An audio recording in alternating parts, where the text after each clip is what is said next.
va parler d'une affaire qui a fait grand bruit en août dernier lors des journées des peuples autochtones. L'Office national de faune et de la chasse sauvage a contrôlé des stands d'exposants qui vendaient pour certains des produits avec des plumes interdites.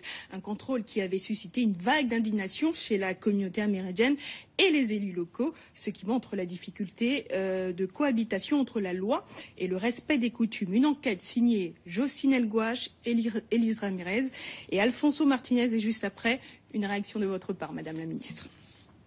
C'est une humiliation pour nous.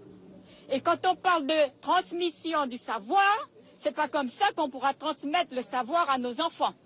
La colère de Cécile Couillouri, capitaine du village de Bellevue. La colère des peuples amérindiens de Guyane, après le contrôle de l'Office national de la chasse et de la faune sauvage, lors des journées des peuples autochtones, en août dernier, sur la place des Palmistes à Cayenne. Certains exposants sont venus des pays voisins et ont été contrôlés par les agents de l'Office de la chasse. Ils détenaient des colliers avec des dents de jaguar, une espèce protégée, interdite à la vente. Le monsieur m'a dit qu'il n'était pas possible de vendre, que c'était interdit en France. Je lui ai dit que je ne savais pas. Il m'a signifié qu'il allait saisir ma marchandise. Je me suis opposée. C'est à moi, c'est pour vendre. J'ai fait toutes les déclarations à la préfecture et à la région. Un contrôle qui provoque un tollé. La classe politique guyanaise, sans exception, dénonce cette action, parlant de provocation. Ce n'est pas du carnaval, ce n'est pas un festival, c'est d'abord la reconnaissance des peuples autochtones en Guyane, c'est la réconciliation avec l'ensemble des populations, et puis c'est une volonté de conduire à une forme d'adaptation des lois par rapport à ces populations qui, malheureusement, en plein XXIe siècle, continuent encore à avoir une profonde souffrance, à la fois sociale mais également culturelle.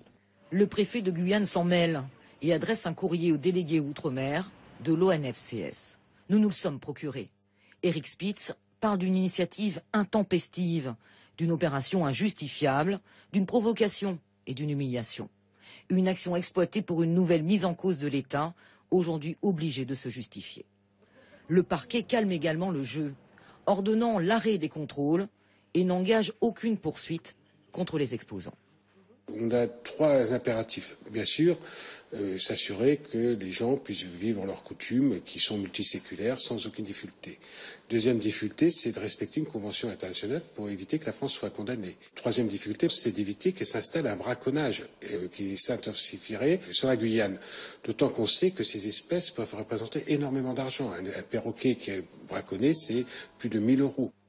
Un contrôle qui relance un vaste débat, celui des coutumes amérindiennes. À Bellevue, les femmes du village nous ont donné rendez-vous à l'atelier poterie. Sur la table, des colliers et autres parures vendues aux touristes. Ici, pas de dents de jaguar ou de plumes d'ibis, objet du litige. Pour autant, les femmes du village et la chef coutumière revendiquent le droit de chasser ces espèces et de les utiliser pour la confection de leurs parures. C'est pas qu'on ne veuille pas respecter la loi, pas du tout, c'est pas ça du tout. C'est simplement, je le dis et je le dirai encore, que nous sommes un peuple, on nous a trouvés avec notre savoir-faire, en prélevant dans la forêt, sans jamais rien abîmer.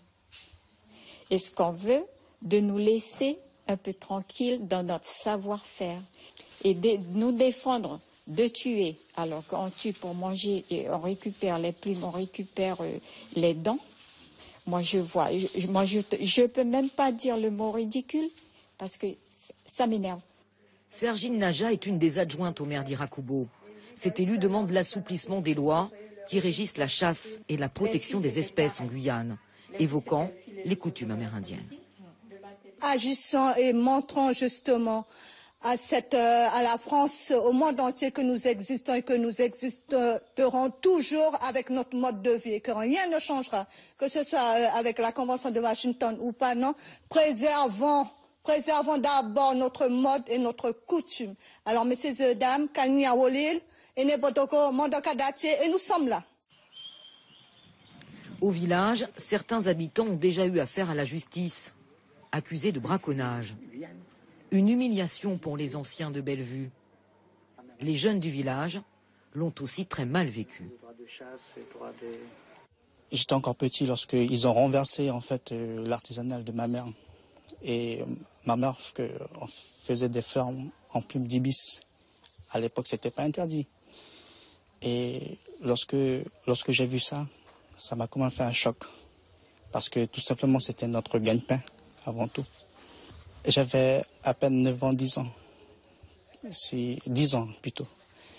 Et tout ça, en grandissant, ça m'a révolté. Lorsque